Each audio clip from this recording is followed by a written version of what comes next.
سوگ. هیچ کس نمیتونه به جای شما زندگی کنه و هیچ کس هم به تنهایی قادر نیست از پس زندگی بر بیاد. همه ما اومدیم برای عشق ورزیدن و برای از دست دادن.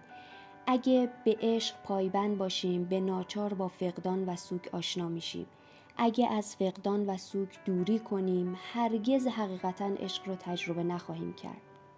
ما اینجا نیستیم که درد خودمون رو برطرف کنیم، بلکه اینجاییم که بتونیم روی اون مرهم بگذاریم. مردم از احساس کردن معمولاً هراس دارن.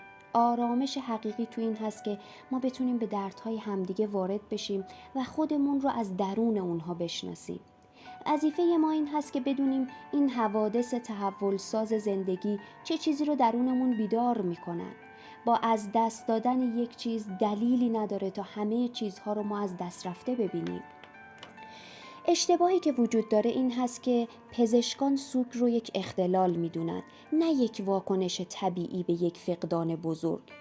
درون حقیقت فقدان هیچ چیز زیبایی وجود نداره. مهمترین رکنش پذیرش هست.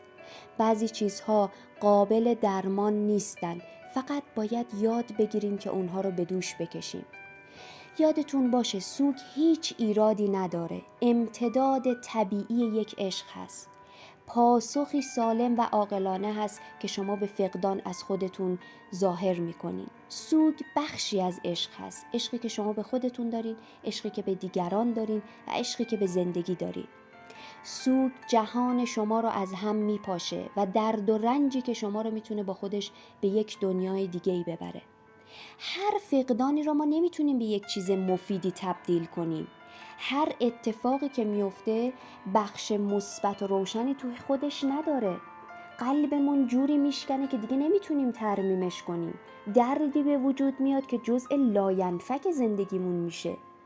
ما باید یاد بگیریم که چطور اینها رو تحمل کنیم، چطور درون اون از خودمون بتونیم مراقبت کنیم و از همدیگه بتونیم مراقبت کنیم. درک فرهنگ سوگ توی روزهای اول خیلی مهم نیست. مهم این هست که بدونین فقط شما نیستین که حس میکنین تمام جهان مأیوستون کرده. کارهایی رو نه برای بهتر کردنش بلکه برای ایستادگی و مقاومت زندگی که شما رو موظف کرده این سوگ رو سپری کنین باید یاد بگیرین. یادتون باشه سوگ مشکل نیست پس راه حل نداره. سوگ بیماری نیست پس درمان نداره. سوگ اشتباه نیست پس قابل جبران نیست.